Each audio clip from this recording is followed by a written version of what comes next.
যোৰহাটত নিষিদ্ধ গোমাংসৰ সন্দেহত আৰক্ষীৰ বৃহৎ অভিযান 21 কিলোগ্ৰাম সন্দেহজনক মাংস জব্দ আৰক্ষীৰ সন্মুখতে সাংবাদিকক প্ৰাণনাশৰ ভাবুকি চেণ্ডেল নিক্ষেপৰ অভিযোগ যোৰহাট চহৰ জেবিৰোডস্থিত পূজা মন্দিৰ সমীপত শুক্ৰবাৰে নিষিদ্ধ গোমাংস থকাৰ খবৰ লাভ কৰি আৰক্ষীয়ে কচাই বাবলু আনচাৰীৰ বাসগৃহত অভিযান চলায়।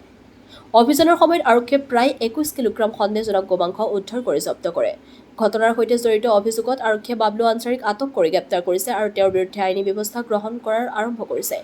প্ৰত্যক্ষদৰ্শীৰ অভিযোগ অনুসৰি আৰক্ষীৰ উপস্থিতিতে অভিযুক্ত বাবলু আনচাৰীয়ে ঘটনাস্থলীত উপস্থিত সাংবাদিকসকলক প্ৰাণনাশৰ ভাবুকি দিয়ে। কেৱল সেয়াই নহয়, অভিযুক্তৰ পৰিয়ালৰ সদস্যসকলৰ ভিতৰত কেইবাগৰাকীও মহিলা সাংবাদিক আৰু আৰক্ষীৰ সৈতে অশালীন ব্যৱহাৰৰ লগতে চেণ্ডেল নিক্ষেপ কৰি আক্ৰমণ কৰাৰ চেষ্টা কৰাৰ অভিযোগ উত্থাপিত হৈছে। ফলত কিছু সময়ৰ বাবে ঘটনাস্থলীত উত্তেজনাপূৰ্ণ পৰিস্থিতিৰ সৃষ্টি হয়। ঘটনাৰ সময়ত বহুসংখ্যক স্থানীয় লোক ঘটনাস্থলীত সমবেত হয়। আৰক্ষীয়ে পৰিস্থিতি নিয়ন্ত্ৰণলৈ আনি অভিযুক্তক নিজৰ জিম্মাত লয় আৰু উদ্ধাৰ হোৱা মাংসখিনি জব্দ কৰি তদন্ত আৰম্ভ কৰে। আৰক্ষীয়ে জনোৱা মতে জব্দ কৰা মাংসৰ নমুনা পৰীক্ষাৰ বাবে প্ৰেৰণ কৰা হ'ব। পৰীক্ষাৰ প্ৰতিবেদন অহাৰ পিছতে উদ্ধাৰ হোৱা মাংস নিষিদ্ধ শ্ৰেণীৰ হয় নে নহয় সেয়া স্পষ্ট হ'ব।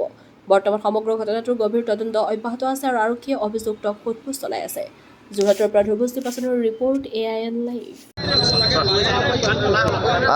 যোৰহাটত আজি এক অত্যন্ত লজ্জাজনক ঘটনা সংঘটিত হৈছে। যোৰহাট পূজা মন্দিৰ, যি 1914 চনতে স্থাপিত হোৱা যোৰহাট পূজা মন্দিৰ, যাক লৈ আমি সকলো যোৰহাটবাসী ৰাইজে গৌৰৱ অনুভৱ কৰোঁ, আমি গৌৰৱ কৰোঁ। সেই পূজা মন্দিৰৰ 10 মিটাৰ নিলগতে গৰু মাংস বিক্ৰী কৰিবলৈ সাহস কৰিছে বাবুল আনচাৰী নামৰ যিজন লোক। এই লোকজনৰ বিৰুদ্ধে বিভিন্ন সময়ত বিভিন্ন কেলেংকাৰী কথা, বিভিন্ন অভিযোগ উত্থাপিত হৈছে। কেতিয়াবা যদি তেওঁ পুৰণা চিভিলৰ মাটি তেওঁ অবৈধভাৱে দখল কৰিছে বুলি অভিযোগ হৈছে, কেতিয়াবা তেওঁ গৰু মাংস বিক্ৰী কৰিছে বুলি অভিযোগ উত্থাপন হৈছে, কেতিয়াবা আকৌ তেওঁ মিচিং সম্প্ৰদায় এজন ইয়াতে বহা এজন মিচিং সম্প্ৰদায়ৰ লোকক তেওঁ অপদস্থ কৰিছে, তেওঁ এজন বেপাৰীক আক্ৰমণ কৰিছে। ইমানবিলাক অভিযোগ থকাৰ পাছতো, ইমানবিলাক তেওঁৰ বিৰুদ্ধে অভিযোগ থকাৰ পিছতো কেনেকৈ তেওঁ আজিৰ দিনতো আচলতে গৰু মাংস বিক্ৰী কৰি থাকিব পাৰিলে, এয়া আচলতে আশ্চৰ্যজনক কথা। চৰকাৰ প্ৰশাসনৰ ৰূপা ঢিলা নীতিৰ বাবে আচলতে যেনেধৰণৰ অবৈধ নাগৰিকবিলাকে আচলতে এনেধৰণৰ কাৰ্যবিলাক চলাই থাকিব পাৰিছে। আজি তাতকৈ এটা লজ্জাজনক কথা যে গণতন্ত্ৰৰ চতুৰ্থ স্তম্ভ সংবাদ মাধ্যম আৰু সংবাদ মাধ্যমৰ লগত জড়িত সন্মানীয় সাংবাদিকসকলে যেতিয়া নিৰপেক্ষভাৱে গৰু মাংস বিক্ৰী কৰা বাতৰি কৰিবলৈ আহিলে, তেওঁ আৰু তেওঁৰ লগতে পৰিয়ালৰ লোকসকলে সাংবাদিকসকলক চাই ল'ম বুলি কৈছে, সাংবাদিকসকলক অপদস্থ কৰিছে। আমি তেওঁক সকীয়াই দিব বিচাৰিছোঁ যে তেওঁ যি চাই ল'ম বুলি কৈছে, চেণ্ডেল দলিয়াইছে, হয়, তেওঁ যি চাই ল'ম বুলি কৈছে, আচলতে তেওঁ শৈক্ষিক নগৰী যোৰহাটৰ প্ৰত্যেকজন সচেতন লোকক চাই ল'ব লাগিব। আমি সকলো একেলগে আছোঁ, একত্ৰিত হৈ আছোঁ। সাংবাদিকসকল কেতিয়াও অকলে নাই, আমি সকলো তেওঁলোকৰ লগত আছোঁ। অনাগত সময়ত তেওঁ যি চাই ল'ম বুলি ভাবুকি দিছে, এই ভাবুকি আমি সকলোৱে গা পাতি লৈছোঁ। তেওঁ কাক কাক চাই লয়, আমিও সেই কথা চাই ল'ম, সেই কথা একেবাৰে স্পষ্ট। সকলোকে আটক কৰিব লাগিব। তেওঁলোকে নিজৰ বাসগৃহৰ অবৈধভাৱে নিৰ্মিত বাসগৃহটোৰ ভিতৰত থাকি যদি তেওঁলোকে ভাবিছে যে তেওঁলোক ছেফ প্লেচত আছে, এয়া কিন্তু তেওঁলোকে মূৰ্খ স্বৰ্গত বাস কৰিছে। অনাগত সময়ত আমাৰ চকু থাকিব, চৰকাৰ আৰক্ষী প্ৰশাসনে কি ধৰণে ব্যৱস্থা লয়, এই ব্যৱস্থাৰ ওপৰত আমি চকু দিম। আৰু যদি আমাৰ সন্তুষ্ট হ'ব পৰাকৈ যদি ব্যৱস্থা গ্ৰহণ নকৰে, তেতিয়াহ'লে কিন্তু আমি যোৰহাট আঞ্চলিক ছাত্ৰ সন্থাৰ তৰফৰ পৰা জনাই দিছোঁ, আমিও কিন্তু ব্যৱস্থা গ্ৰহণ কৰিবলৈ আমি বাধ্য হ'ম, এই কথা একেবাৰে স্পষ্ট। আজি এই সমগ্ৰ ঘটনাটোৰ মূল বিষয় হৈছে সাংবাদিকক আক্ৰমণ আৰু আৰক্ষীক আক্ৰমণ। খুদ উপ আৰক্ষী অধীক্ষক থকাৰ অৱস্থাত সাংবাদিক আৰু আৰক্ষী প্ৰশাসনক তেওঁলোকে মাৰপিট কৰিছে। ইয়াতকৈ আৰু লজ্জাজনক ঘটনা হ'ব নোৱাৰে। আমি ছাত্ৰ সন্থাই এই ঘটনাত তীব্ৰভাৱে গৰিহণা দিছোঁ, নিন্দা কৰিছোঁ আৰু পুলিচ প্ৰশাসনক আপোনালোকৰ সংবাদ মাধ্যমৰ যোগেদি দাবী জনাইছোঁ যে অতি শীঘ্ৰে এই পৰিয়ালটোৰ ওপৰত ব্যৱস্থা লওক। কিদৰে আৰক্ষী প্ৰশাসন আচলতে এনেকুৱা ধৰণৰ ভাবুকি দিয়াটো, সাংবাদিকৰ সন্মুখত মাৰপিট কৰাটো আটাইতকৈ গৰিহণাযোগ্য। আমি পুনৰবাৰ আপোনালোকৰ সংবাদ মাধ্যমৰ যোগেদি পুনৰবাৰ যোৰহাটৰ আৰক্ষী প্ৰশাসনক আমি দাবী জনাইছোঁ, অতি শীঘ্ৰে তেওঁলোকক গ্ৰেপ্তাৰ কৰাৰ কঠোৰতম ব্যৱস্থা লওক। আৰু এয়া সাংবাদিক নিগ্ৰহৰ ঘটনা এয়া প্ৰথম নহয়, যোৰহাটত বাৰে বাৰে হৈছে।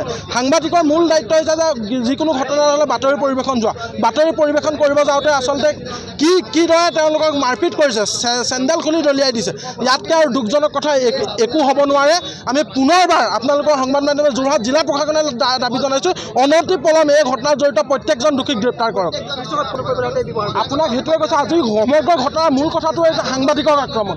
সাংবাদিকৰ প্ৰথম দায়িত্ব হৈছে বাতৰি পৰিৱেশন। বাতৰি পৰিৱেশন কৰিব যাওঁতে সাংবাদিকক আশ্ৰব্য ভাষাৰে গালি গালাজ, মাৰপিট আৰু চেণ্ডেল দলিয়াই দিয়া এইটো কেনেকুৱা মানসিকতা হ'ব পাৰে।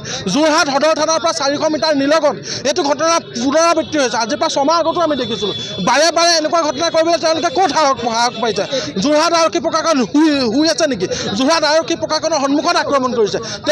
এতিয়াও যিসকলে গ্ৰেপ্তাৰ কৰা অনতি পলমে এই ঘটনাত জড়িত থকা প্ৰত্যেকজন দোষী গ্ৰেপ্তাৰ কৰি কঠোৰতকৈ কঠোৰতম শাস্তি দিবলৈ আমি দাবী জনাইছোঁ। হয়, অতিকে নিৰ্লজ্জজনক ঘটনা আজি সংঘটিত হৈছে যোৰহাট নগৰত।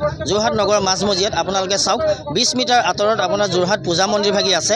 পূজা মন্দিৰ ভাগৰ সন্মুখতে নিৰ্বিঘ্নভাৱে বাবলু আনচাৰী নামৰ যিজন বিতৰ্কিত ব্যক্তি, আজিৰ তাৰিখত যোৰহাটৰ এজন বিতৰ্কিত ব্যক্তি, তেখেতে ইয়াত গো মাংস ব্যৱসায় নিৰ্বিঘ্নে নিৰ্ভয়ে চলাই আছে। কাৰ ছত্ৰ ছাই চলাই আছে চাওক আপুনি। যোৰহাট থানাৰ ইয়াত পুলিচ 24 ঘণ্টাই ইয়াত আপোনাৰ গিজগিজাই ফুৰি থাকে।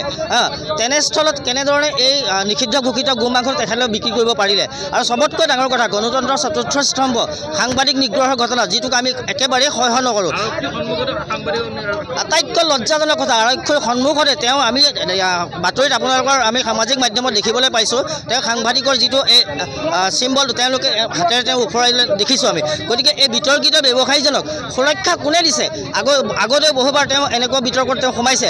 গতিকে আজি এই যিটো সাংবাদিক নিগ্ৰহৰ ঘটনা হৈছে, যিটো নিষিদ্ধ ঘোষিত তেওঁ গো মাংস আজি ব্যৱসায়ী তেওঁ নিৰ্বিঘ্নে চলাই যাব পাৰিছে, সেই সকলোখিনি ওপৰত দৃষ্টি ৰাখি পানি আমি বাবলু আনচাৰীক এক দৃষ্টান্তমূলক শাস্তি দিবৰ কাৰণে প্ৰশাসনৰ ওচৰত দাবী জনালোঁ। যিকোনো খবৰ বিজ্ঞাপনৰ বাবে যোগাযোগ কৰক 7896121996।